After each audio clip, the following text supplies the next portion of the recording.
Good evening, guys. Happy Cinco de Mayo out there. My name is Kevin. I'm here with my partners, Marcus and J.R. Ferguson, and we are the Eye Test. Tonight, we're live from Muchos to Carol's on Craighead Street. Please come out and support your local business in our area. Muchos has a great selection of tacos, drinks, and much, much more. Tonight on the Eye Test, we have former Barley Yancey standout and head basketball coach. He also teaches special education at Gibson Elementary School. Please welcome to the Eye Test, Mr. Mark Hughes. What's up, guys? Appreciate you guys having me up. What's going on, Mark? How things been going? Doing good. How about you? All right, man. Indeed. Ferg, Marcus, y'all like? You ready to bust loose over there already, ain't you? I'm behaving myself. I'm gonna behave myself. No chance of that happening. I'm gonna behave myself. All right, guys. Thank you so much for tuning in. We're gonna go ahead and get started. Got a lot of good things to get to tonight. Excited to talk to Mr. Mark Hughes. Been a long time, so we're gonna go ahead and get started. Okay. All right. So you have an impressive bio. You were a four-year starter at Barley Yancey. You were recruited by several schools to play at the next level. Talk about your high school career accomplishments and some of the talent you played with against and during your time at Barley Yancey. Man, BY was fun. Our conference was tough. We came with Southern Durham that had David Noel. Um, Josh Howard came through my junior year. Anthony King went to the University of Miami. That was my sophomore and freshman year.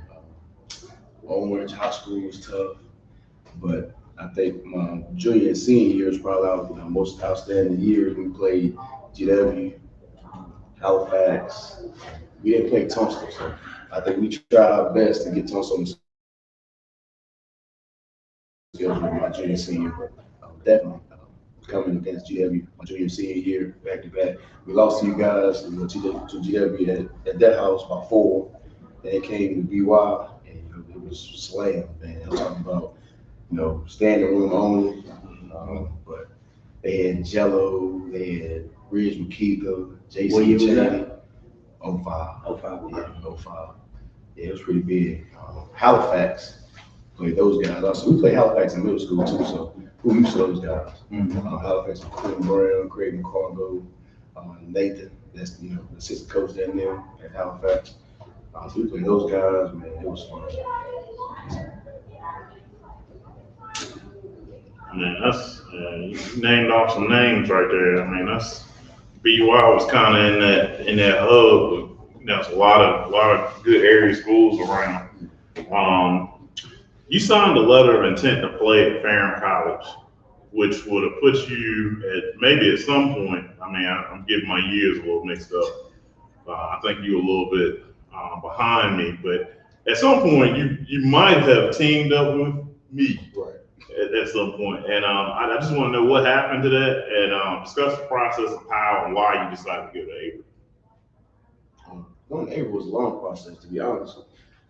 It was, it is what it is. It wasn't my first choice, but growing up, going to camps at Avery just seemed too familiar. So I really tried to stay away from the area at one point. But my freshman year, so on middle school year, I was ranked number 49 in the state of North Carolina in basketball. I had just played middle school basketball in my 8th grade for the first time, and really a standout year. So going to high school, again being ranked in the state, I ended up playing football my freshman year. Playing the varsity team. BY football hasn't really struggled for years, to be honest. Recently, they did real well, but in the past when I was coming through, we struggled. We had some athletes, but never quite put it together. But anyway, so what happened my freshman year, my best friend, which was the offensive tackle, broke my ankle. And it put me out for the whole basketball season. And I kind of went off the radar at that point. So I broke my ankle, and I came back in February, which was like 2 games left in the regular season, and my grandmother passed away. So basketball, all sports, for a moment kind of took a back seat. So I ended up getting a job, but I still played ball and took care of what I take care of. So as far as like the recruiting stuff, we kind of went away. The other guys were coming through. My era was Chris Paul's and those guys. So we played those guys too. So 71st, North Carolina is like the hub. a Yeah, basketball. Bill 71st. Exactly. It was tough, man. So we played those, the caliber basketball. So if your name doesn't state James on the carry, I didn't even mention James on it, but East Alabama had James on the carry, and he shut down the holiday shootout every year. He outscored Chapman. By himself. By himself. By himself. You know what I mean? James on was when we went to Carolina. He had that issue throughout high school, and I live in North Carolina, so Caswell County, and then Pleasant Grove were side by side county. So we play those guys every weekend. You know what I mean? But when it comes to that, between those lines and 94 feet, it's just different. But as far as that, so they went from getting letters from NC State, ODU, Central to getting D3 letters, which is fine. And so I went for my visit, and for I was it was cool. It looked good. It was out of the way, not too far away from my parents. It's out there. Exactly, right. And I'm a country boy anyway, so I'm Casper, so I'm a country boy anyways. But at the end of the year, my senior year, it is what it is. I fell in love, man. That's what I say. Fell in love. So well, you sound like Dave Chappelle. That's all. My high school sweetheart. She was a junior, so she had another year in school. So I said, well, I'm gonna go to community college, and knock out what I need to knock out. But I still train and whatnot. And then went from there to, Fern was not there, so I still go to Fern, to be honest. But went from that to possibly going to Sul Ross University, which is in Texas. I took a visit there, and things didn't work out because that was 10 hours away. So that was too much. So ended up going to Avery with Coach Ross, and that's why I was telling people, man. And, we struggle. I'm on the team as a whole. That's what had a piece of it, but you can go look at today. I went 9 for 9 my second game, so I got the field goal record by default. You know what I mean? But it is what it is. And, for shooting 100% with 5 or more shots, which is interesting. But with the Avery, and there's some cool guys, and particularly take her. Before y'all move on, I'm gonna tell you the first time I met you. We were, I think I went out to Goodyear one day, and I was shooting out there at Goodyear, and I see this young guy come up, and I think he was down there by himself, and he was jumping out the gym. I said, man, I better try to get him on my team. I'm trying to stay on the court, but that was my first time meeting you. And he was probably like 17, 18 years old. He built like a grown man, like he was a little mini LeBron James out there. So that was my Yahoo.com profile pic. It was LeBron and the Hummer. When people saw me, it's like, is that? I kind of feel like, to be honest, basketball wise, I got my game from the backyard and the dirt court. Then going to Goodyear, going to Taylor Drive. Again, I'm from the country, so nobody really know me until they know me. That's how I was out there that day. Exactly. They don't know you until they know you. That's a left hand guy. You have a name yet. You know what I mean? So it is what it is. We talk about basketball. You get the grit first. I tell my guys, you go out and play on the blacktop, get your grit first, and everything else will start to feel a lot more. But you're right. And with that being said, I played for the Warriors with Coach Knight back in the day. Okay. So that changed a lot too. Legendary. Exactly. Andrew Knight. So cool game. Exactly. Exactly. Coolest man out there. Mr. No blood, no foul. Man, look, he referee games, man. I said, they great. How you gonna be a referee, man? He blew the whistle cool. Going up way, right? So at Avery, we used to go watch the real guys play. And I seen Mike one night, and I was like, Coach Mike, what you doing? And you know what he said? What's up, bum? Everybody's a bum, man. But yes, basketball is fun, man.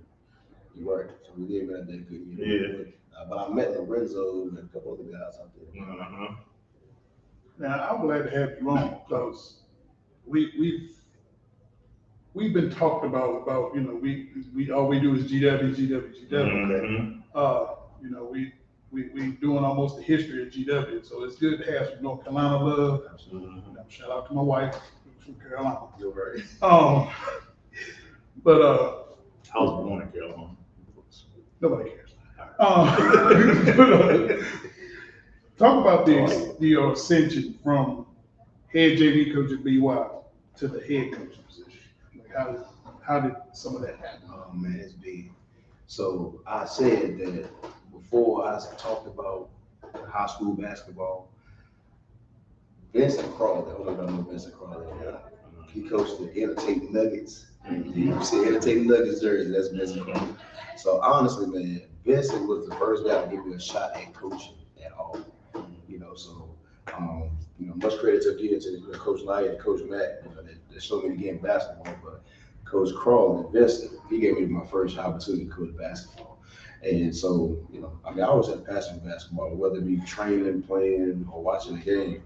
But how it all started though. So I was working at WWE Moore, right? But I would always go to the practices before or after work, just to try to get back in the community. To be honest, So the principal at the time was this lady named Dr. Stone, Priscilla Stone. So she had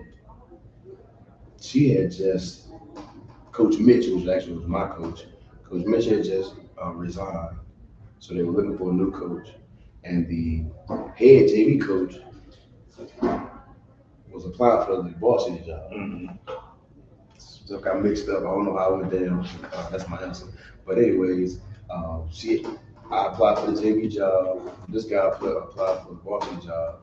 What happened was Melissa Teets got the varsity job, which in our era, there's only 3 basketball coaches that you know of from Orleans, right? That's Coach John Mitchell, Coach Lindsey Page. You don't know nobody else. You know what I mean? You better start right, and Chelsea Lewis, but you don't know nobody else. Right. Lewis. Well, Coach Mike Talbot. I'm sorry. So Coach Mike Talbot, there was beside Coach Page, was Coach Page, Coach Page, Talbot, Mitch, and Lewis. You really don't know anybody else out there, right? So with that being said, Dr. Stone, she hired Melissa Teets, which is a lady from West Virginia, but she previously coached in Durham, a JV basketball team. So she was now the varsity coach, and I got the JV job. So going from, but your question was how the JV transition was. Yeah, how did you go from JV to? So I coached JV for 3 years, when I was saying 3 or 4 years, and we were either first or second place in our conference. Again, Reedsville is in our conference. And Reedsville and y'all are like Duke and Carolina. That's a fact. That's that On the basketball court, that's a fact. in life. Understood. You're right. I mean, there's almost fight. There's fact. almost fights there. That's a fact. That's Duke and Carolina. That's about as close as you're gonna get. Right. Those games, I don't care what the record is. Exactly. On standing room, and they're always dogfights. That's a fact. And I'll tell you a story about that in just a second. So I started coaching varsity as the intern varsity basketball coach. The varsity coach at the time, we had 10 games left, and she was asked to resign. She resigned. I coached the JV and the varsity team to finish the season out. My JV team didn't lose the last 10 games, and I went 6-8 in the varsity team. And what's frustrating about that is I still had to interview at the end of the year for the varsity job, right? But it is what it is. With that being said, so because I like to tell my story now. So again, the truth is I was the right person for that team, right?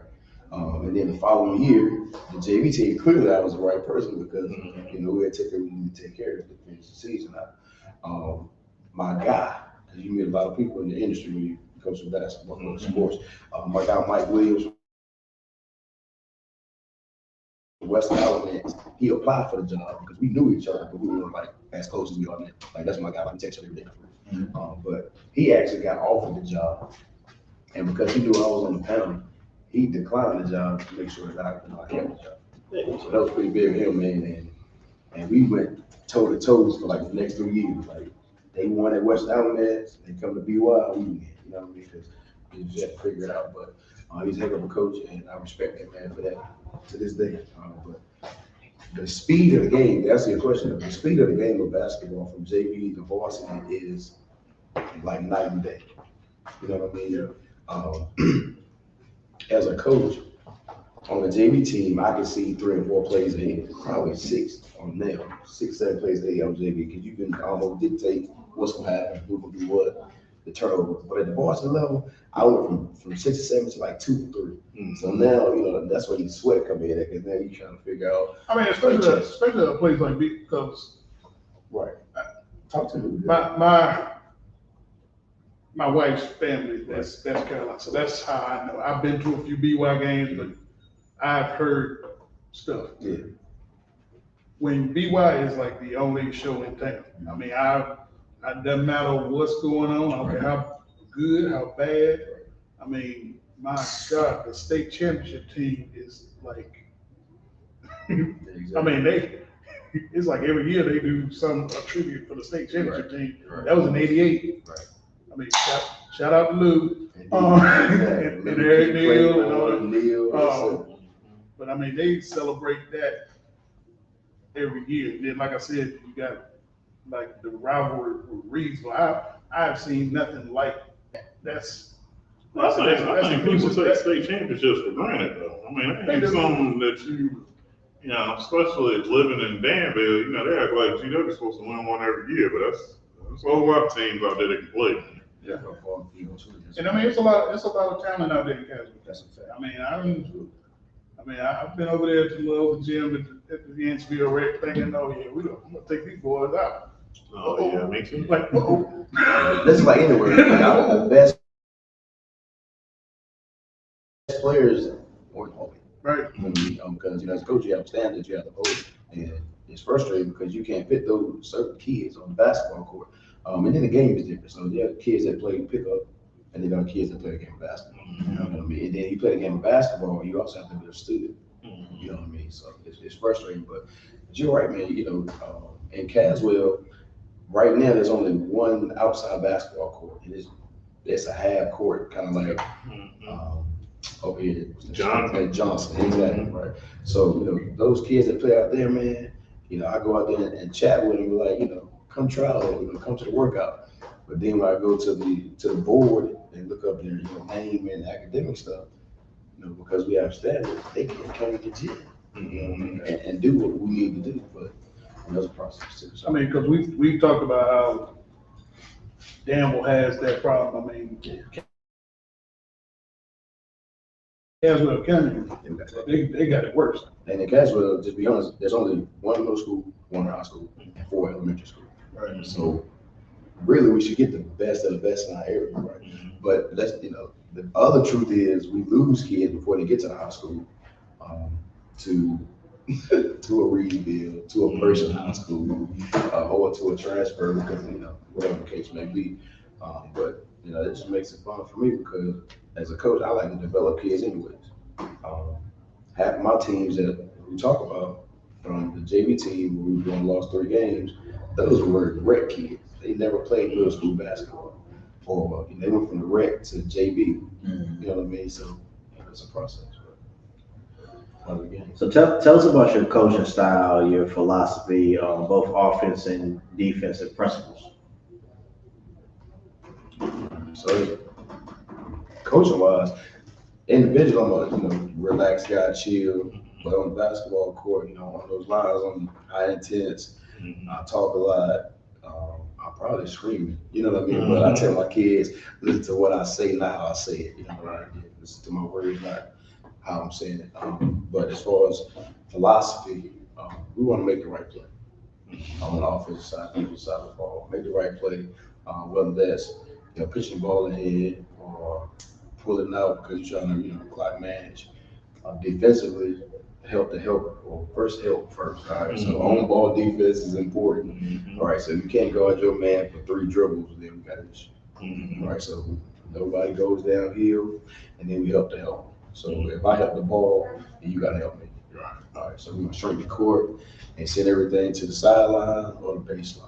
Those are basically the principles that we want to focus on. That's some good stuff right there. Shrink the court. And you got Lewis Williamson coming to help you coach. Man, listen, Lou been on the sideline rocking with me since we won the conference tournament in 2017.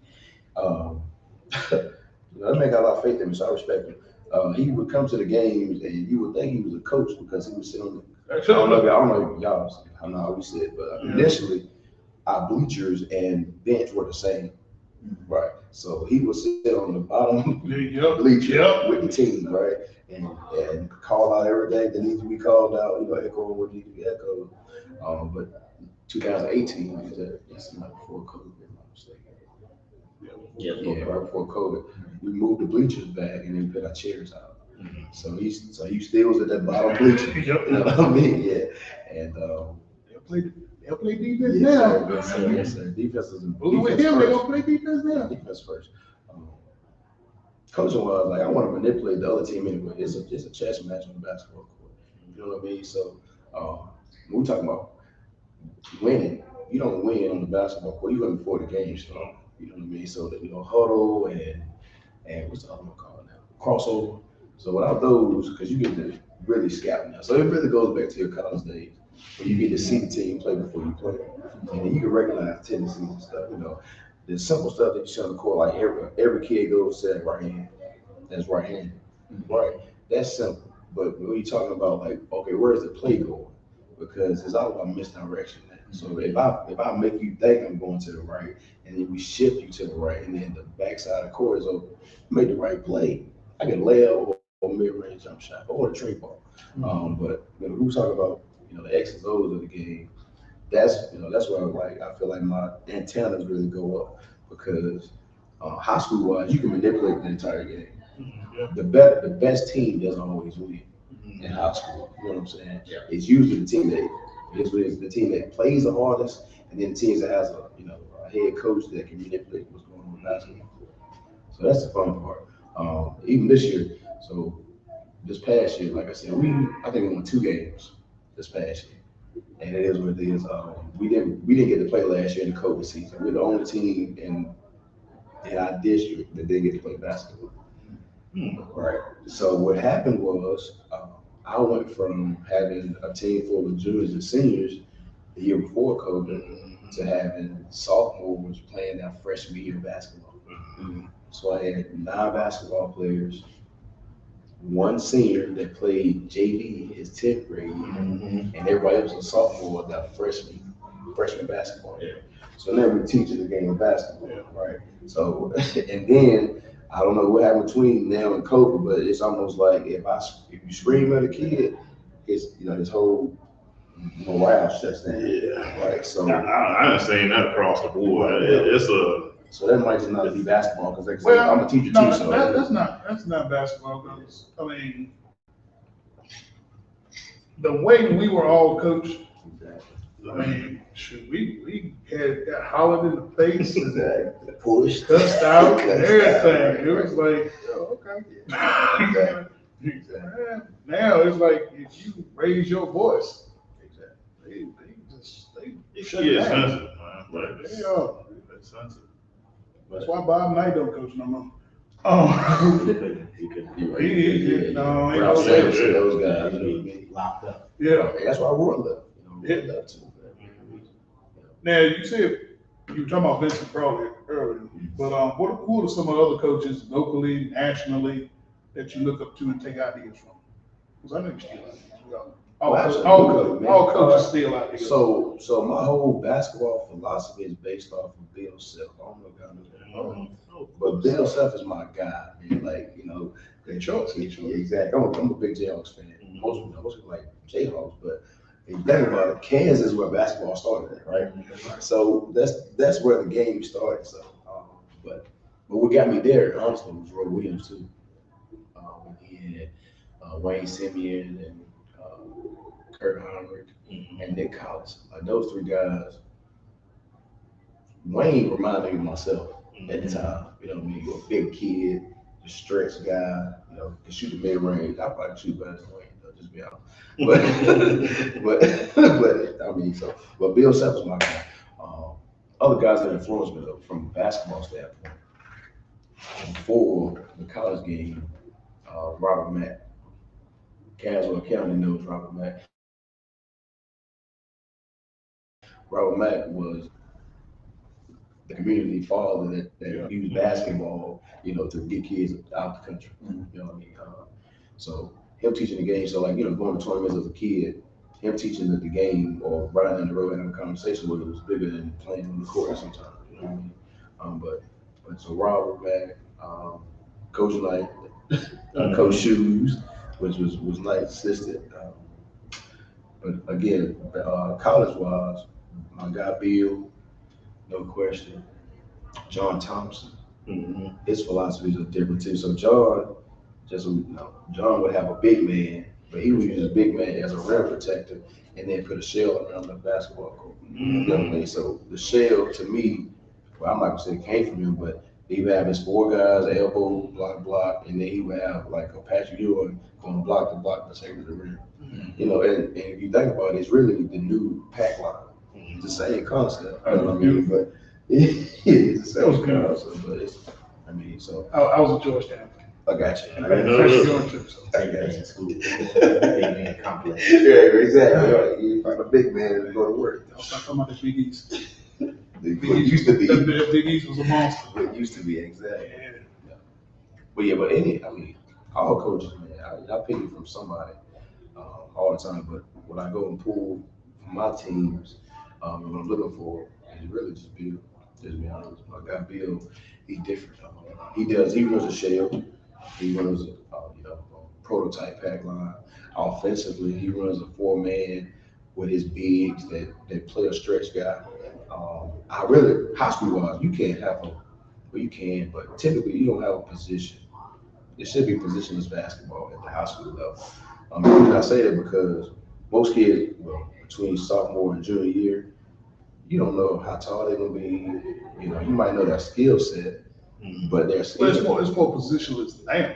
Right. When we were coming up, right, I agree. Yeah, they looked like kidney post. Unfortunately. You know, when they looked at me, it was like they were like post. Yeah. I don't care if you grow another inch. Yeah. It was like that was it. And they look at Kevin and be like, you go. Handle the ball, whether you can or not. Just do what you can. Right, but that's how well the game has evolved. You know what I mean? Because now people are giving you that choice. Because then you got a 6'8", supposed to be a center, but in high school we a 6'8" guard now. You know, like guys that came out like Imani Bates and whatnot. But now I agree with you in the past because to be honest, like in middle school I was a center.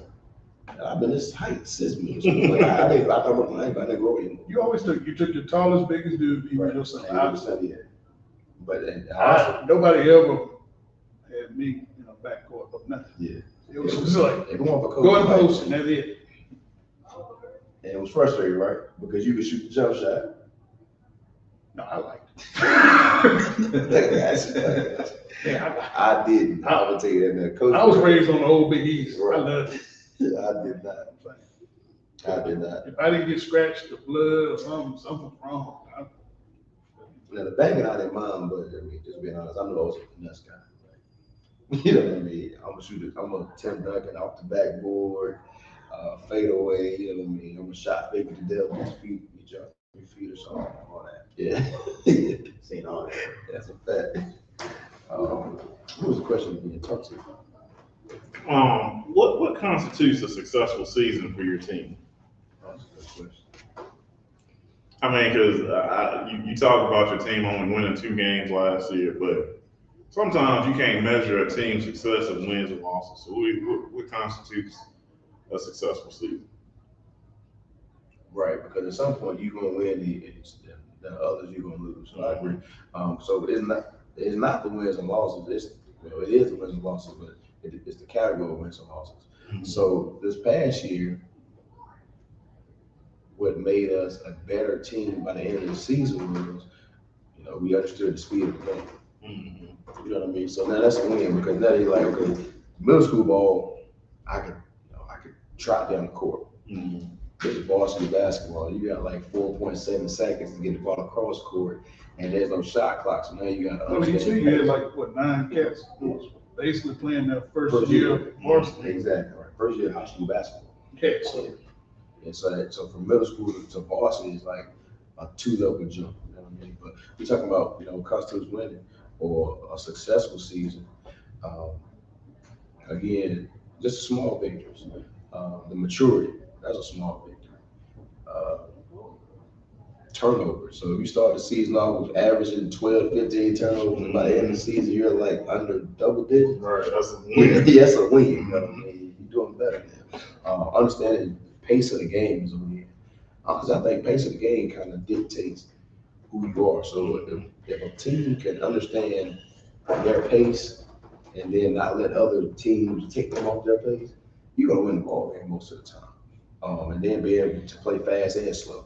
Because we know trapping teams don't like to be trapped because they don't want to be sped up like they try to speed other teams up because it's their pace. You know what I mean? And then vice versa. But if you want to play like a 1-2-2 to slow a team down, and then they can't find their pace, and it's frustrating because they can't put the ball in the basket. But some other stuff that constitutes a successful season to me is the academic piece too. Oh, You know what I mean? Especially at the high school level. I can test myself at the college level, but at the high school level, a kid is very frustrated when I'm on his head about making C's and D's, and he on the brink of not being on the team anymore. Because our kids sign contracts. That's you got to maintain 2.9 GPA, so that's tough. So some of them, just being honest, because usually your best athlete is an athlete first. You know what I mean? He's not a student first. He's an athlete first. So we can get kids to understand that you got to find that right balance. Then the game becomes fun because they don't have to worry about what they're doing in the classroom because it's second nature. And then what they do, first nature or natural is on the basketball court. So that's the small stuff. But I mean, don't get me wrong. Overall, I want to win. Right. But sometimes those things lead to wins. Right. I mean, sometimes, what did Rosie, what's her name, Rosie Perez say in White Man? And sometimes when you win, you lose. And sometimes when you lose, you really win. So, I mean, that's true. That's true in life, too. I mean, sometimes you got to lose to win. So, I think your guys will be ready next season. I bet this season was a learning experience, and they'll be ready to go next season because you got to have that experience. That taste of losing in your mouth. Nobody wants that taste. So. And just being transparent, so I always had high aspirations for this group. Just to be so before COVID, it took us, wiped off the map. This 8th grade team really did well because so clear. I taught at the middle school 3 years ago, and so I got to watch those guys play, and I had a good relationship with those guys. And at the middle school level, they actually had a good coach at the middle school level too. But he ended up leaving, whatnot. But they had a successful season. The 8th grade year was some tremendous athletes. Don't get me wrong. So they got to play football. So 3 or 4 guys that didn't play basketball still had a chance to play football. They made the playoffs. And that's big for cats. Yes, Lord. That's real big. My guy. Football coach. Who's my boy? Brumfield. Oh boy, Brumfield. He's from Chatham. But he's been a cat for about 7, 8 years now. But out of 7, 8 years, they made the state playoffs the last 5. That's amazing for Paul against. But I was talking to Facebook today about playing multiple sports or whatever. But because those guys played football, the intensity and tenacity was much better. But I got high sports for this group. I feel like by that senior year, we'll make some noise. Yeah, we definitely make some noise. So Mark, tell us about some of the other capacities in which you work, including as a mentor, a youth care provider, and a WW Moore employee. And how do these positions impact your coaching and your teaching career? I mean, all I know is working with the youth. Just being honest. In high school, I worked and played sports. I worked at McDonald's or whatever. But as soon as I got out of high school, I was a youth mentor at 18, working in a group on Pacific. You know what I mean? With underprivileged kids. That's off the strength out of high school. You know what I mean? So I felt like I was, mature at the time where I could talk to 8 to 17-year-old kids, and I was an 18, 19-year-old guy myself. But that's my ministry, man. Young men, or those guys looking to be young men, I feel like I'm one of the guys that they're supposed to look up to. You know what I mean? And honestly, I usually don't say much. You know, usually I lead by example, not necessarily by words, because people, they hear you, but they see you first. You know what I mean? So I do my best to lead by example. But again, I was a group home, at the group home in Madison, North Carolina. Met this guy named Rock. We used to work there, and you know, some of these guys were rough. You know what I mean? They should have been at WWE more, but because they got another chance, they had a chance to go to the group home setting. Yeah. And so, you know, it was me and him giving those guys opportunity to see young males trying to do something different. You know what I mean? And so I did that. Absolutely, WWE more changed my life. Just being honest. So I'm from the country. So the stuff that I hear and see in the country ain't half as bad as what you would hear from people from youth under 18 from Chase City. You know what I mean? From Danville, from Northern Virginia. And when they come into WWE Moore, they come in with bodies on their hand. You know what I mean? Under 18.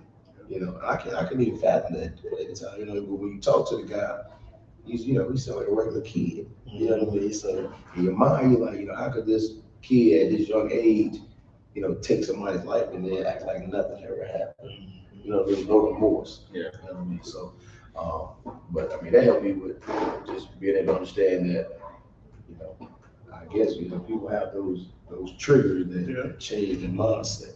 I think I was just blessed to have like mentors at a young age that made me see different. You know what I mean? I'm not do certain things that wouldn't put me in this position I'm in now. Teaching. I started in high school as a self-contained teacher, which was working with special needs kids at a high level of special needs. So we're talking about autism, we're talking about paraplegia, you know what I mean? That just nonverbal.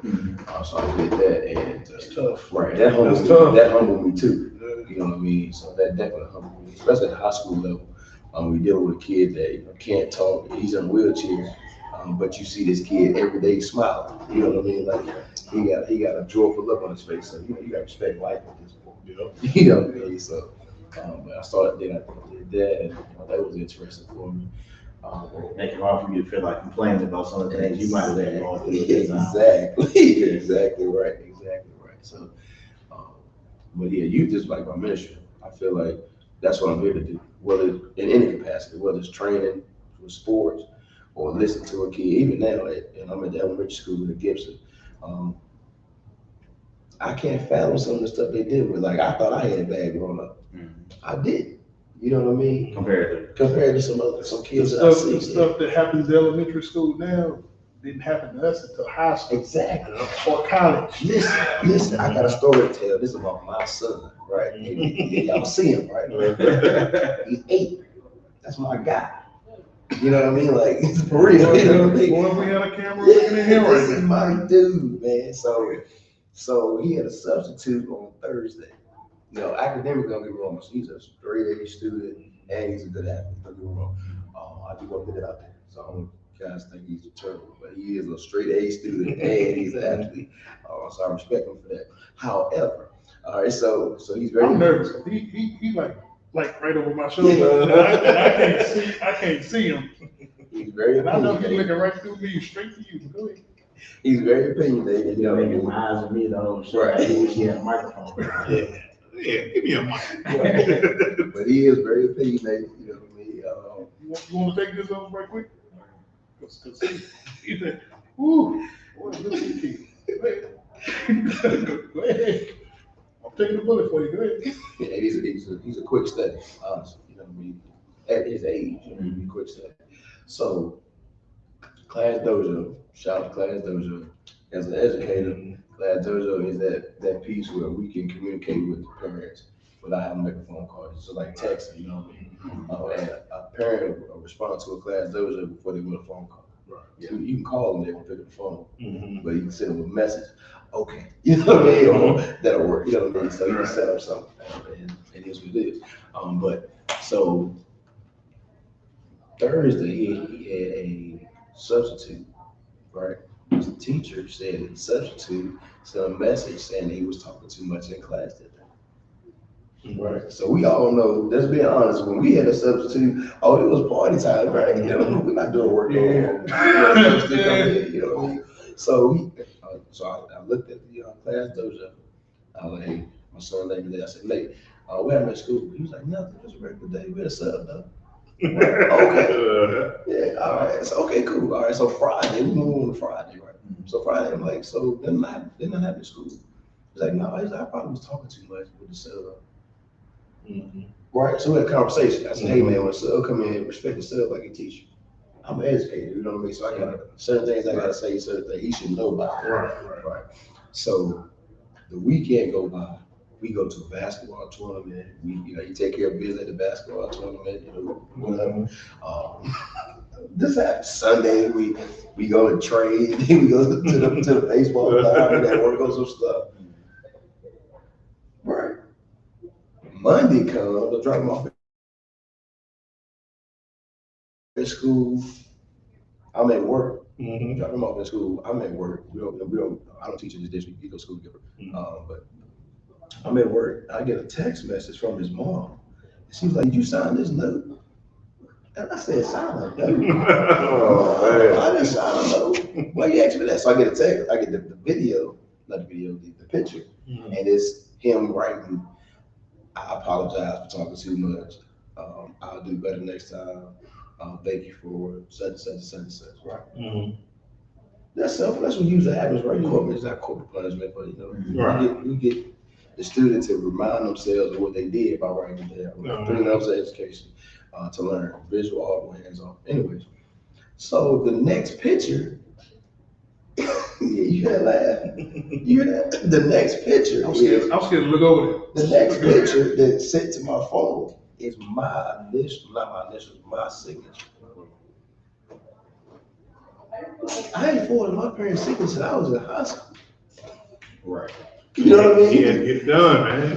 So look. So just being transparent and honest, I'm living. You know what I mean? Like I'm really upset with this. It's funny now. But at the time, I was like, man, he really signed my name to something so minute though. Like this wasn't even it wasn't major. You know what I'm saying? This was something small. You know what I mean? But again, I tell him that he's Hughes, so he's held at a high standard. So he can't get in trouble. Certain things he can't do. You know what I mean? And typically he do his job, but we talking about what we did in high school that kids do now. I didn't forge my parents' signature that I was grown. 18, in high school. I was scared. I moved forward. You know what I mean? Just little small stuff like that. I tried it once around 6th, 7th grade. I didn't do that no more. Exactly. Even when she wanted, even when she gave me permission, I was like, "Right, you take this." Don't do it, man. I'm almost certain to never do it again because we had a strong conversation. You know what I mean? So, but yeah, but saying that, 8 years old, I would never try it. First of all, it's different breed. Yeah, I couldn't have wrote that way. You know what I mean? But little stuff like that. Different time. They don't even teach them cursive no more. Exactly. Right. but his M was cursive, right? Because my M was cursive, and then typically my M was cursive. Then I scribbled the rest of it, and then break an H. That's legible. And then scribble the rest of it. He knew how to do that. That's tough money. Yeah, it is tough. Like I said, I'm pretty sure you won't do it again because we have a strong conversation. But you're right, man. We're talking about kids. They see stuff.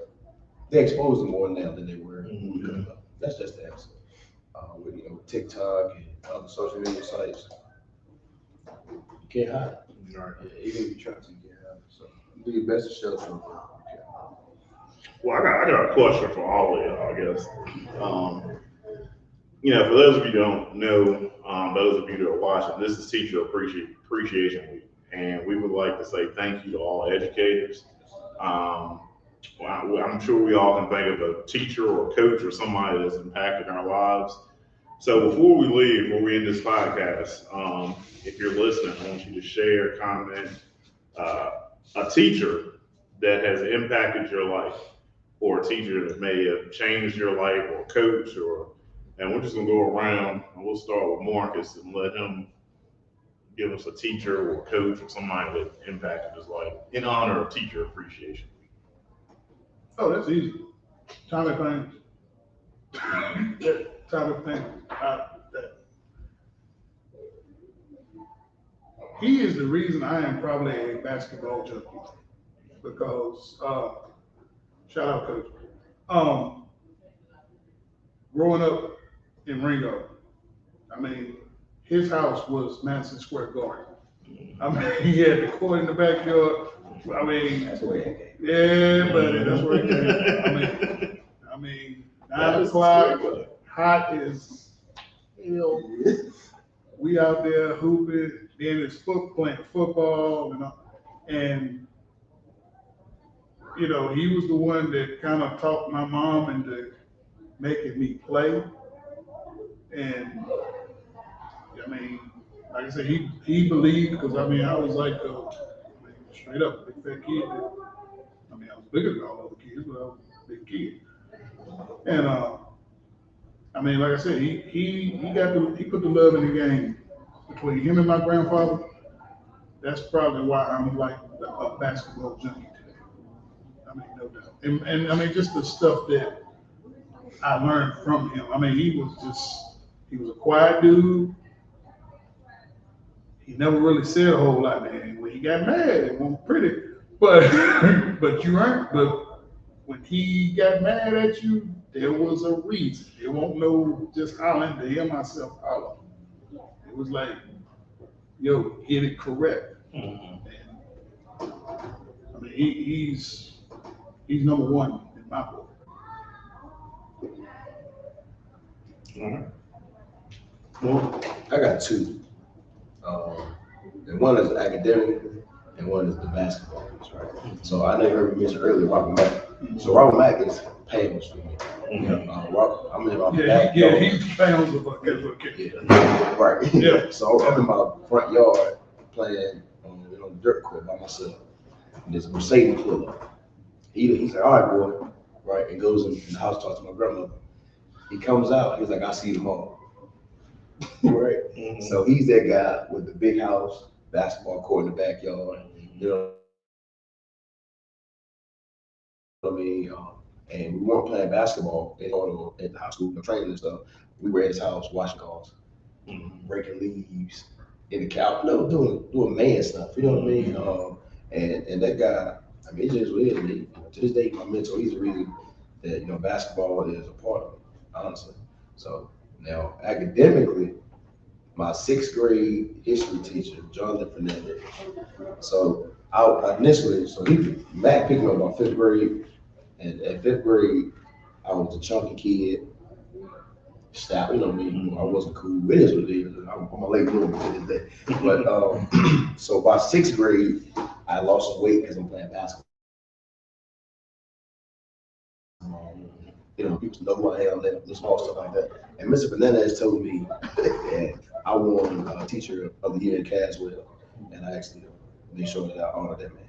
But Mr. Fernandez told me, he was like, if you don't get yourself together, you're gonna be out there at the car wash in Caswell. People from Caswell know what a car wash is. That's the little, it's on Main Street. It's across the street from the library, and that's where, you know, yeah, that's right. And that's where the people that they probably could have didn't make it, and they ended up being right there. That's the hangout spot, right? So he told me that, and right, he told me that, and that stuck with me, and I was like, you know, I'm not gonna be stuck. Ironically, I am where I am, you know what I mean, but at a different capacity. But so it is what it is. Robert Mack is that guy. Payne was Jonathan Fernandez. Academic, he's probably the reason. He's a principal now, so he's the reason that's why I'm here. You know? So that's not too bad. Yeah. I've been in school a long time. You gotta have one influence somebody. I remember. Yeah, that Mr. Toma or somebody. I had a coach. I remember Mr. Porter from Taylor. Oh. 7th grade. Legend. Porter. Legend. He was really the first teacher I remember that just gave us a lot of talks at the beginning of the class, before the class was over. Just a lot of, I don't want to say life talks necessarily. We were in the 7th grade, but really just having a lot of conversations just about, growing up and, becoming older, what they expect going to the 8th grade, going into high school, junior high school, and all that. So that's who stands out for me. Long Wait a minute. Now, I'm shocked you didn't say Mr. Lowe. Who? Mr. Lowe, Fred Boy at DCC. Oh yeah. Man, Coach, come on now. Yeah. From the prestigious North Carolina University. Yeah, that was much later. Yeah, Mr. Lord definitely was a very, very big influence. Just a lot about life and just conversations before class, standing outside smoking a cigarette before class, and then talk 5 or 10 minutes. So, you sitting there going like, what, Mr. Lee, Mr. Brooks? Why you ain't on time? Right. We were playing cards. We were in the castle playing cards. Playing space. My hand, I had a good hand. We was hooping. Yeah. They want solid for sure. Yeah, definitely. Shout out to my Lord. So, what about you, Bert? I mean, I think I've kind of stated this on this show before, but Bobby Morton was my, he was assistant basketball coach when I played at GW. But he was more like I don't want to say a father, because I had a strong father figure. He was more like a older brother. I mean, I know that sounds kind of weird to say that about your coach, but my actual older brother is 18 years older than me. So, I mean, yeah. So when I think of older brother, I'm thinking of like a second father figure. I think I patterned myself after him. He became a very religious man of faith, and he kind of ingrained that in us. And when I first met him, he wasn't like that, so I saw his growth from somebody that was kind of more or less like a street guy, kind of hardcore, to he became this man of faith or whatever. Back to him because that was the reason why I became a teacher. I said, you know what, I'm gonna be a social studies teacher because Coach Martin was a social studies teacher, and I want to be a basketball coach because Coach Martin was a basketball coach. So he, of course, I worked on his staff for a little while, and I just see the maturation process. Then another person, when I was at Farron College, there was a guy named Dan Woods. He was my advisor, and another religious man. I gravitate to these religious people, but he was a pastor, and he just always would tell me these stories about how good Martinsville was, and how good GW was, and how good these teams were back in the day. And he just kept me on the right path when I was at Farron, because Lord knows there was some days that I ain't go to class, some weeks that I didn't go to class. And I mean, I had a bunch of them days, so it was a miracle that I made it out of college. But he kept me on track. Huh? Man, I just sleep all day, man. Wake up 2, 3 o'clock, like, oh man, I missed class today, I guess. But he kind of got me back in line. So, and I know those are not traditional teachers. I can name out some other ones. 7th grade, I had April grades. I just want to shout out a couple teachers. Miss Brakely. Gail Brakely was my neighbor, but she's also my 12th grade teacher. So shout out to all the teachers out there. Shout out to Mr. Hughes, Coach Hughes, who is young star at Danville Public Schools, and we look for big things from you. I've heard a lot of good things about you through my sister, and I know you're doing some good work over there. And that's the fun part. But I will say this though, so we all mentioned teachers, but we didn't talk about what they did for us academically. We talked about how they changed like our life aspect and how we saw life differently. So that's my goal as an educator. Like the academic piece will come because they'll hear enough as repetition. But it's more about, like you said, those few minutes. Like when I was a middle school teacher at Dillard, I told my kids every day, you ready to get this 5 to 7 minutes of life application. That's what I told them. We're gonna talk about life. We're not gonna talk about math. You know what I mean? These X's and O's. Oh no. When Mr. Lloyd, you got the life. No, you got the life. He gave you the life story. Sometimes you didn't even hear about the history stuff. By the time he was finished with life, it was like, well, time's up. You're like, okay. Right. So that's the fun part. But I appreciate you guys, man. We thank you, man. Yes, sir.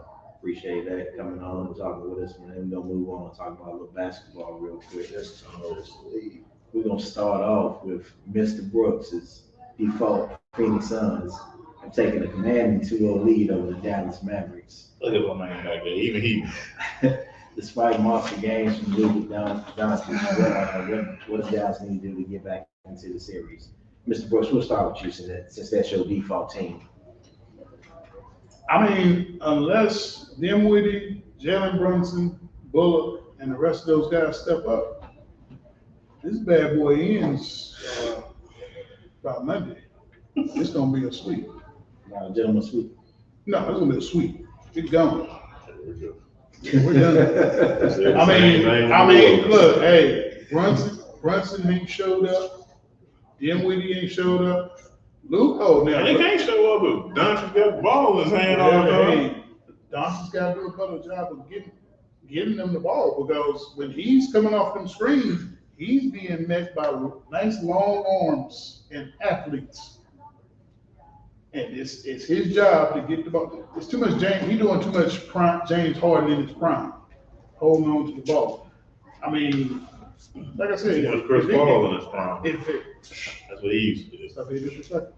Yeah, that's just Like true. I said, they'll be over by Monday. Mark, what do you think?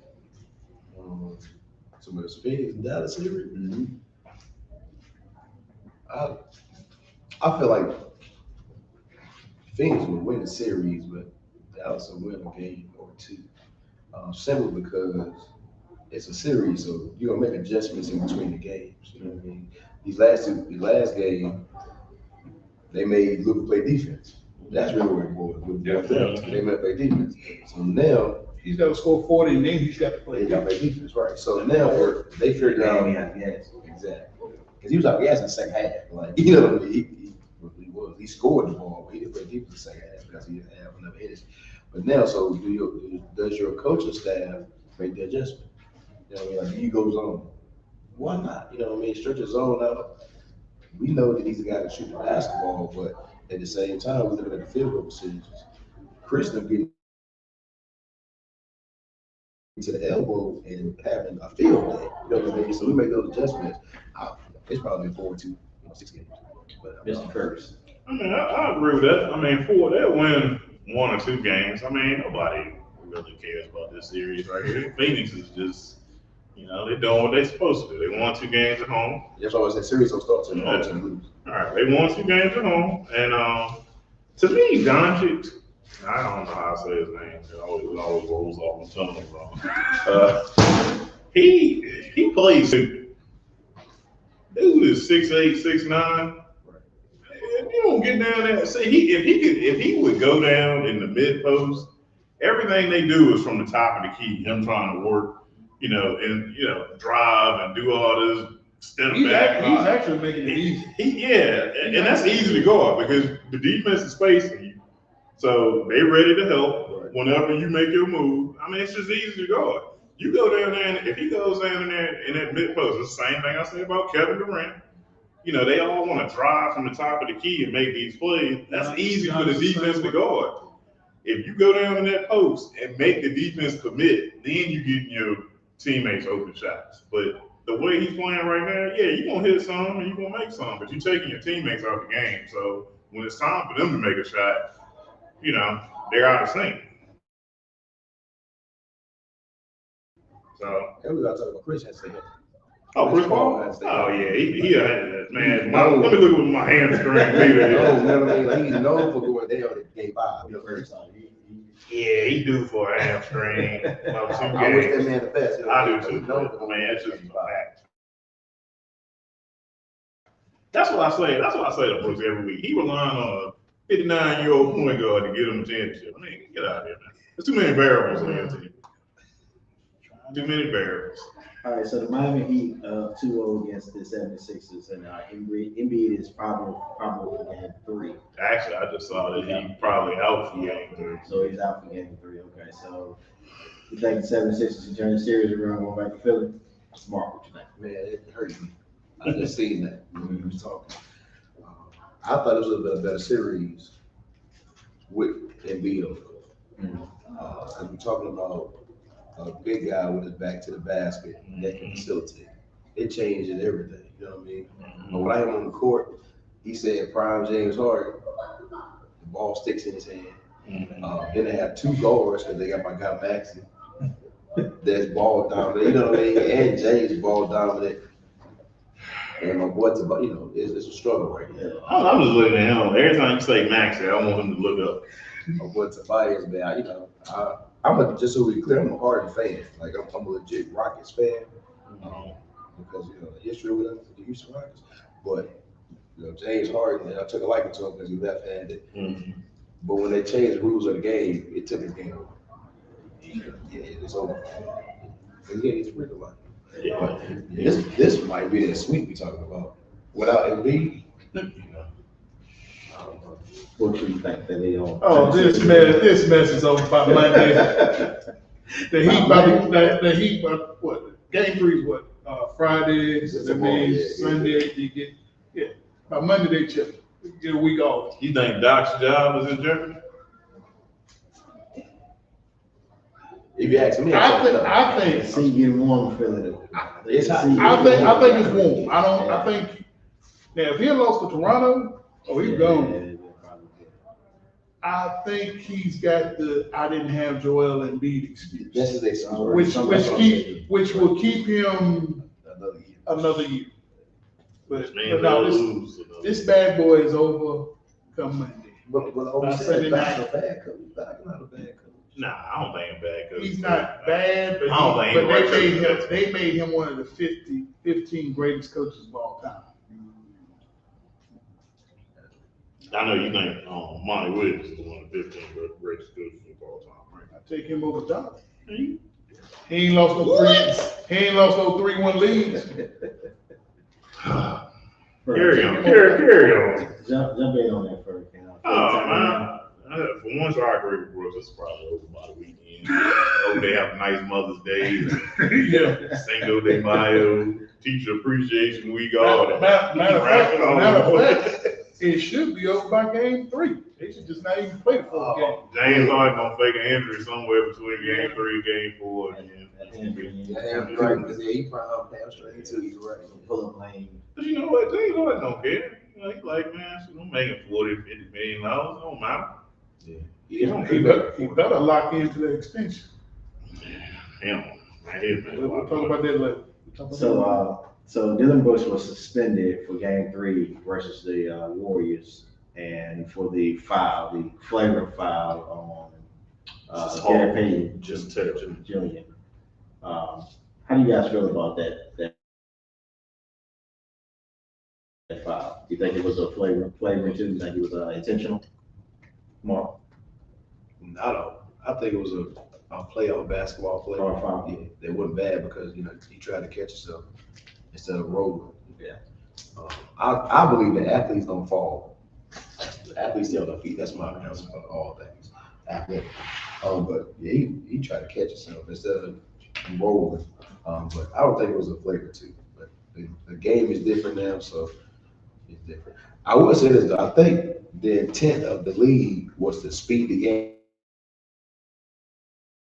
game up and protect, the strong players with this, but it's actually slowed the game down. So now games are like 3 hours long, and they're still not averaging, because they want the team to average like 100 to 120 points a game. They're not going to do that, shoot free throws. Yeah. You know what I mean? So, but I mean, as far as the foul, I think it was a flagrant one, just because of the contact made. Yeah. But that's my Mark? From a man who's taking plenty of shots to the head, I'm kind of with Mark, man. You do a good job of catching yourself, though. Right. Kudos to you. That was name. You just put a couple scratches on me, but I think more was a flagrant one.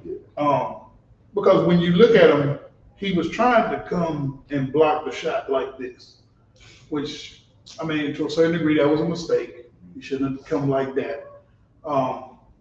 And I watched it and I looked at the intent. When Gary Payton failed, he turned around and was trying to look at him. And then to his reputation, Dylan Brooks has never really been that dude.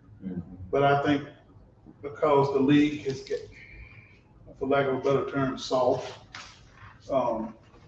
it's now flavored too. Now, I mean, I hate to sound like the old dude, get off my yard, but, you know, back in my day, it was a common foul. Maybe a flagrant, maybe. It'd have been a flavor for the fight after. Right, yeah. I mean, you're talking to a man who's a diehard Knicks fan of the early mid-90s, so. Charles Oakley. Yeah, so I'm Yeah, somebody would smoke out on that. It wouldn't have been the kid on the ground, it would have been his teammate. Right. Right. I agree with that. Yeah, that would have been a bitch flavor fight. right. Exactly. But I mean, like I said, I think it was probably a flavor one, but in the way the league is now, First thing. like I didn't think Draymond should have got suspended. That's reputation. Yeah, that was all reputation. What was Well,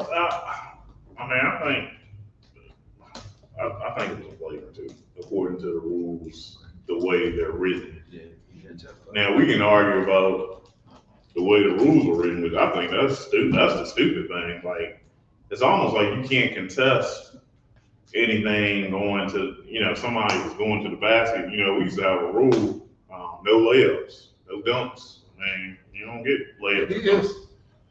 So, it's like they're making it harder to contest shots. Like, man, it's a flagrant foul if you come under a jump shooter, like inadvertently. Like, you don't even have to do it on purpose. You can touch the shot and you come under his legs, that's a flagrant foul now. So they're making it tougher to play defense.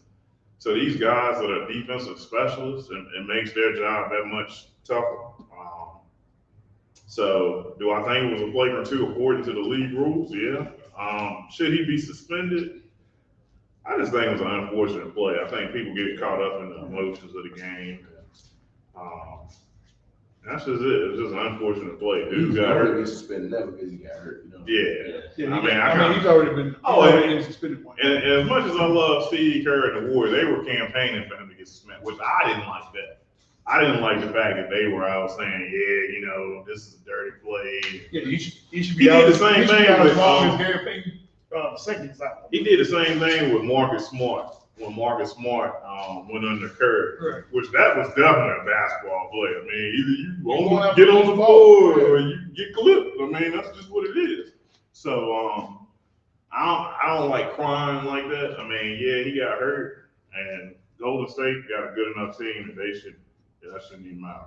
Your boy Kaminga some more minutes, probably. Oh yeah, they go try to fire him up in the air like that. They gonna get on the post. All right, so who wins this series, guys? It's gonna put a lot of pressure on the Warriors guards to deal with Jay Moran without Gary Payton Jr. there. So who you guys feel is going to evidently win this series? Oh no, go ahead first. Go Start ahead with you, first. Bert. Go ahead first. Oh, well, I say the Warriors in 5 or 6. And the reason I say 5 or 6, I think game 3 is going to be a big emotional game. I look for them to probably blow Memphis out game 3. I think retaliation game. Well, there's just going to be a lot of energy in the building. I think Clay's going to play better. I think Steph's going to play better. Jordan Poole, your role players always play better at home. So they'll be ready to go. Game 4, I think, is going to be a grind game. So I think they'll grind it out and win. And then when you're looking at a 3-1 deficit, I don't care if you're going back home, still 3-1. Warriors experienced team. I think they can close them out in 5. Now, if Ja have another Superman game, it might take 6. Wow. I think the Brooks suspension is going to make the difference. Mm-hmm. You know what I mean? Gary Payton is an energy guy. The Warriors still have scores. Yeah. You know what I mean? But Memphis, Brooks is their defender. You know what I mean? Like, so now you're talking about we're going to guard Clay, we're going to guard Steph, we're going to guard Wiggins. Those 3 guys put the ball in the basket. So if Brooks is out for another game, it's 6. Yeah, it's 6 for the Warriors. Speaking of Brooks, Mr. Brooks, what is your take, sir? Memphis in 5. Grizz in 6. You tripping? Okay. Explain that, please. Yeah, because explain the process of how they going to win in 6. No problem. First of all, y'all putting a whole lot on Steph and Clay. Clay, yeah, but done a whole hell of a lot. And So he do. Steph, That's my point, he do. now on the flip side, hold on the flip side. Now I'll let you say your little mess. The best player in this series is Ja Morant. And Steph can't guard him. I don't think Clay can guard him right now. And Jordan Poole won't guard him. And I don't think Andrew Wiggins can guard him. I mean, we playing one-on-one? No, we're not playing one-on-one. We're not playing a one-on-one. I don't think nobody can guard Giannis, but I think Boston gonna beat them. What's your point? Like I said, Ja Morant is the best player in this series. Superstars win you 2 games. And I think Ja Morant is, hold on. I think Ja Morant. He already won one. What are you talking about? He's already won one. He'll win another. Okay. The Grizzlies play good, very good defense. And they got the size. All they gonna do is they pound that ball inside. The Warriors been beating them on the glass. Oh, I mean, come on. what's that? Come on, stop. What's the advantage? Stop. That's facts. I would say none of Memphis bigs play big. Yeah, Jaren Jackson out there shooting I mean, three. We ain't worried about that. Jaren Jackson, yeah, that's what the problem is. Jaren Jackson has kind of fell into the trap, which a lot of That's what they want him to which do. a lot of teams that play the Warriors fall into the trap. The big man all of a sudden, I can shoot a jump shot. It's not a trap. That's their scheme. That's what they want you to do. I mean, it's a trap, man. Come on. They want you to play Warriors basketball. Okay, that being said, what other win coming from? You gave me 3. What other one coming from? Okay. Now he gave it 2. He Hold said Ja superstar won. win 2. Wait a minute, hold on. Ja won one. Okay. Ja's gonna win another. Nah. Okay, that give me 2. That's 2. All right. Now I That's think 6. the Warriors may win game 3. Because- Maybe. Maybe. And I'm not guaranteeing that. I'm calling a blowout now. Nice game, boys. For sure. Go They ahead. ran in Jays on that. Where they getting the other 2 games from? Wait a minute, hold on. We're running out of time. No, I'm not. Game 3, the Warriors might get. Ja win probably game 4. They go back to Memphis. Warriors not winning in Memphis. Like they did in game 1? They're not? Okay. Like they almost did in game 2? The Grizz have one of the best road records. Their road record's better than the home record. Grizz is 6. All right. Y'all putting too much stock into these little small Warriors. But go ahead. Championship Warriors. I'm sorry. The light skinned champions are going down to a bunch of dogs. From Memphis. Who the other dogs? Who the other dogs he go? Who the other dogs on that team? Memphis guy. What? Who are they? He scored 47. They ain't have it like 105. That was like half their points. Where are these other dogs at? I'm talking on defense. They play defense. Who was their dogs on defense? The disrespect. The disrespect for Memphis. Dylan Brooks plays D. Bane plays. Okay, we You established. want to talk about the light skin? You want to talk about the light skin? What about Dylan Brooks and Bane? They had like 10 points combined. And what has Clay done in the series? Okay, that's my point. Clay is due. Bane is The rest of these guys, this is what they do. They disappear. They ain't proven. Bane is I can guarantee you Clay will have 20 Clay's come plus off next game. Achilles and ACL. Okay. This ain't Clay from 2016, bro. Can he Just like Steph. can he Steph hit an open shot? Steph is 33 years old. Can he Steph hit is an open on shot? the downside of his prime. Can he hit an open shot? I mean, Can Clay hit an open shot? He ain't hit the first 2 games. He's been open. At Chase Center, can Clay hit an open shot? Anybody Yeah, hit yeah. open? What they got to do with that? Will he have open shots? He probably will. But he probably will. Because he ain't hit him in the series yet. I won't come back to the show. Like I said, yeah. Well, you better. Yo, hate what. I tell you what, you better I'm hold saying, you better hold Golden State. Golden State lose. Y'all. Skip Bayless right now. You know, that's what he do. I love it. I don't think what you're saying is crazy. I ain't gonna go that far because I ain't gonna say what you're saying is crazy. There's probably a whole lot of people out there thinking this nonsense. Okay, now they go. Okay. Ja Morant's gonna beat the Warriors by himself. That's what you're telling me. He can't. Ooh, man, He Jordan, ain't Memphis gave him everything they got, and he goes to the and plays. he? Jordan could beat the Celtics by himself. I feel the same way. That's what They throw Jordan, you gonna throw out Jordan against one of the damn greatest teams of all time, the 86 Celtics. What shot? We talking about one of the greatest players of all time. John Morant is a great player, but he ain't Jordan. He ain't ours. Ja ain't got to be Jordan. He ain't got to be ours. He gonna be the Ja dropper. I was It's thinking about that too. his time. I was the only individual guy that like wheeled his team to the finals. Yeah. Ja can't do that. Ja ain't gonna. John don't play no defense, number one. So without Dylan Brooks, he ain't Gordon Curry. You think just because he can jump and all that, he don't play no. There's a difference between being athletic and playing, knowing how to play on ball and even off ball defense. He's one of their weaker defenders. And honestly, we're talking about Ja. Like Ja, he doesn't really have an all-around game. He's a downhill guy. So if you play out Ja and they're gonna shoot the tray ball, You know what? This guy talking about Desmond Bain. I don't know. Now, You talking about like you that. you are relying on a dude who for the last 3 years has had a torn ACL and a torn Achilles. He averaged And 20 points a game. you've done this. You've done this for about half a year. When the Warriors get right, when Clay get right, Okay. when Clay get right, and Draymond- Did they or did they not go into Memphis and win game one? He gonna act a fool again, get suspended or do something stupid again, like he usually do. Bro, I'm be honest, man. I don't understand your basketball logic. I don't understand yours. Lakers shots in game 1. What? I mean, Okay, other than trying to be the champion for the light skin bros, I don't know what's going on. A team goes into the opposing team's arena and wins game one, and you got them as the underdog of the series. Conventional wisdom would tell you, oh, we did what we were supposed to do. We took back on court, but not Marcus Brooks. Oh yeah, they gonna lose it. They gonna win on the road, but then they gonna go home and lose. You asked me. That's not even You common asked sense. me, what did I think? I said Grizzlies in 6.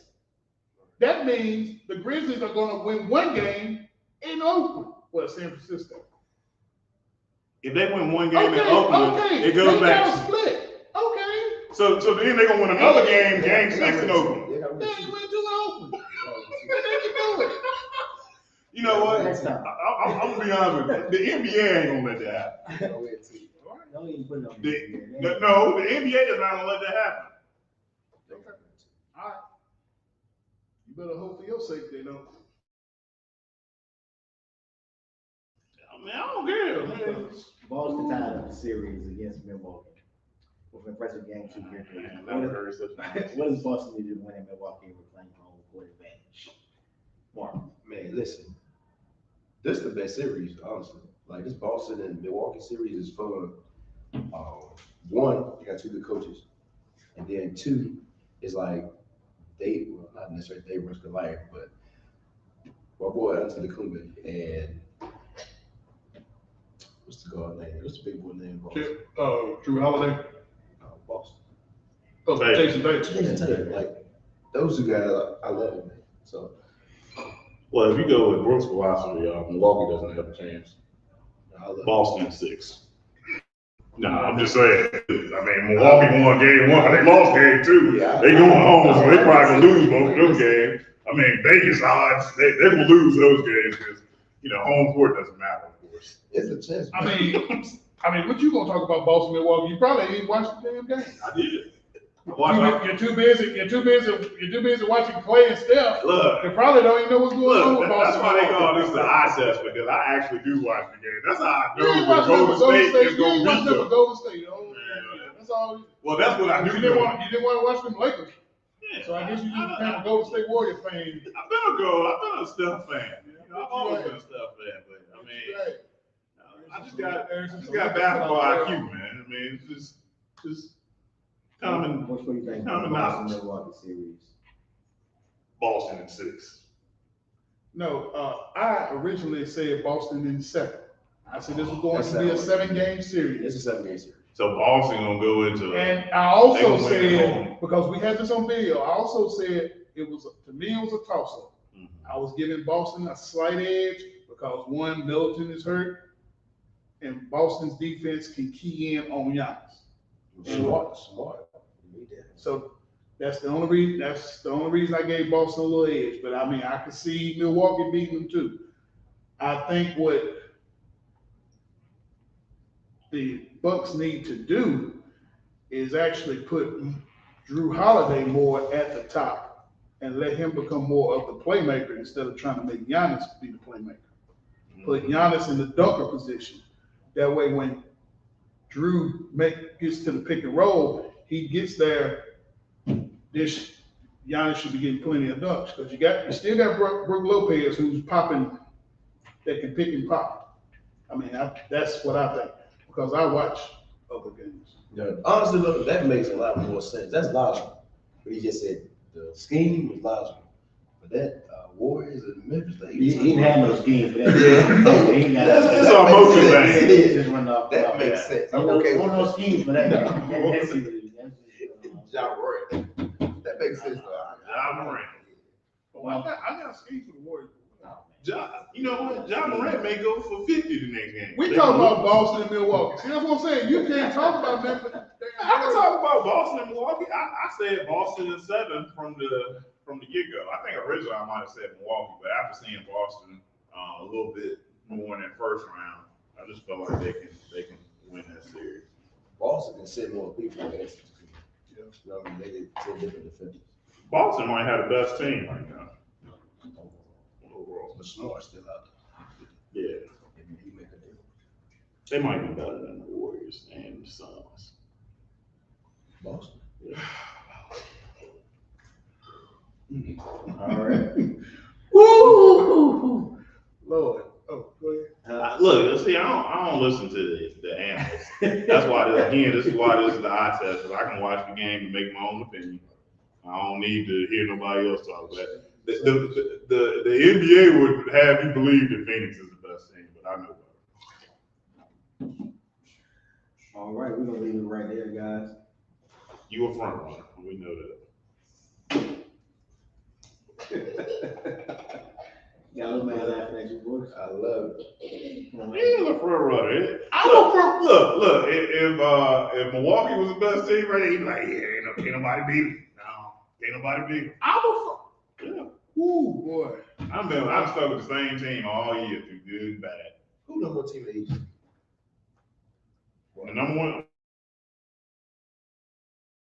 Miami. Exactly. Yeah. And they're not the favorites to win. Nah, I don't believe in them either. They about like Phoenix. You know what I'm saying? They're the number one team in the league. They're not the favorites to win. Yeah.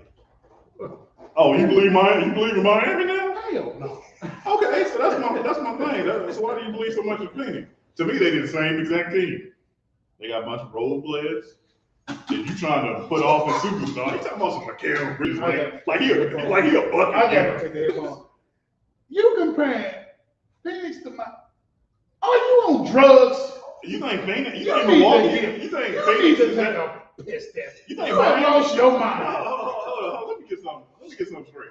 You think Phoenix is better than Miami? Let me think. Hell yeah. See, I don't.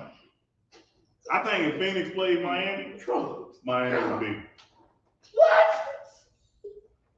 That's just me personally. Matchup problems. They can match up with them well. They got the same stuff they got. What does Phoenix have? Tell me Devin Booker. Tell me 95-year-old Chris Paul that's a hamstring away from being in the Hall of Fame. You gonna make me have to. Ooh, Lord. I'm being serious. I'm testing your basketball now. Answer the question: who do they have beyond Chris Paul and Devin Booker? That's going to be a guarantee. You just have no respect for Bridges. You have no respect for Aiden. Bridges is a defensive player. You ever heard of Ron Artest? Who the? You ever heard of Lakers say, "Oh, they got Kobe Gasol"? Kyle Lowry ain't played in about 2 weeks. He got hamstring issues. Jimmy Butler gonna drink some bad coffee and he'll be out. He'll take a couple of days off. Hero is about all they really got. And he don't want that 6 man of the year. Are you now he gonna start feeling himself just like he did when he was in the bubble. Jack Harlow made a song about. Next thing you know, he thought he. Are you watching Miami play? I'm watching Miami play. But I think that if Miami had to play Phoenix, they would win. If Milwaukee had to play Phoenix, they would win. If Boston had to play Phoenix, they would win. And if we go to lab court, you can take the piss test. Because you I mean, prove me wrong. Stop. Prove me wrong. I know you hate Phoenix, and it's fine. I don't hate them. Fine, but this be damn disrespectful. I mean, come on, what is Miami got? What, really? They got a whole bunch of players. I mean, come on. Victor Oladipo. Okay, let me see. You getting hyped because they beat no defensive Atlanta and Philly without Embiid and James Harden sitting there dribble. I ain't hyped about that. I'm looking at matchups. Because basketball, NBA basketball is about matchups. And you're gonna sit there and tell me that Miami is gonna beat Boston? I think Miami can beat Golden State. It's matchup. But are we gonna see that? No. Because Boston will probably beat them. I mean, NBA basketball is about matchups. And the best team, the conventional best team, doesn't always win. Come on, man, say that, man. Be all right. Oh, can't see it right now. He's upset right now. Yeah, he's upset. Yeah. He ain't his feelings because he can't name no other person. Devin Booker. Chris Paul. Right. DeAndre Ayton, maybe. He might be Ayton. I'm sorry, they got Jay Crowder. Oh my God, that's scary. Cam Johnson, that's scary. Boy, they can go off a 40 on at any time. Cam Johnson, woo! Yeah, that had me shaking right there. Yeah, so does PJ Tucker. I admire his sneaker collection, but that's about it. That's about all. My point is, bro. I mean, who on Phoenix Duncan scares Robinson, you? really? Who on Phoenix scares you? Who on Miami scares you? I mean, their team collectively scares you. Bam. Who on Phoenix scares you? Devin can scare you. Oh. Chris Paul can scare you. Devin Booker's not scared. He played like an old coach, not a young coach. Wow. We're going to leave on that note. Wow. Mr. Mark. Yes, sir. Hey, look, man, before you do that, you remember we used to play on adult leagues back in the church? Yes, sir. I appreciate you, man. Good time. Good time. Definitely good time. That's where some of this bond was created at adult league. That's right. Man, this guy got worse over the years, man. We used to be kind of close eye to eye when we talk basketball. Man, I think you've been watching Fox News, man. I think you need a drug test. I think you need. You've been watching Skip Bayless, man. You've been watching Skip and Shannon. Get this talking points. Mark, we're gonna let you get out of here, man. We always ask our guests, man, give me the top 5 players of all time before you leave. All time? All time, real quick, give me the top 5. Positions, all time. What number? Hakeem Olajuwon, number 5. Okay. Number 4, all time, Tracy McGrady. Okay. Then 3, 2, 1, Jordan, Kobe.